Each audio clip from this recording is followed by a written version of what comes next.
Lord. நம்ம நிறையா பேருக்கு இன்னைக்கு கண்டிப்பாக சபைக்கு போகணுமான்றது டவுட்டாக இருக்குது. நிறையா பேர் சின்ன சின்ன காரணங்களுக்கு கூட சபைக்கு போகாமல் இருக்கிறாங்க.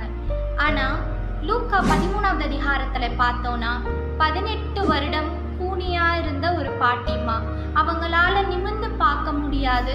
அவங்களால அந்த கூனியாக இருக்கிற நேரத்துலையும் நடந்து சபையில் என்ன நடக்குதுன்னு கூட பார்க்க முடியாத சுச்சுவேஷனில் கூட அவங்க வாரம் தவறாமல் சபைக்கு தேவனை பற்றி அறிந்து கொண்டாங்க. அவருடைய வார்த்தையே கேட்டுட்டு இருந்தாங்க. ஒரு நாள் இயேசு கிறிஸ்து சபைக்கு ப்ரீச் பண்ணுறார். ப்ரீச் பண்ணி முடிச்சதற்கு பின்னர் அந்த கூனியா இருக்கிற பாட்டிமாக்கு சுகத்தை கொடுக்குறார். அன்னைக்கு அவங்க கூனியா இருந்தவங்க நிமிர்ந்து நடந்தாங்க.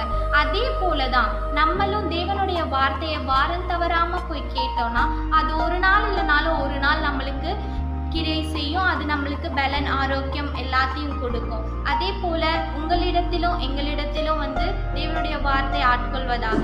ஆமென்.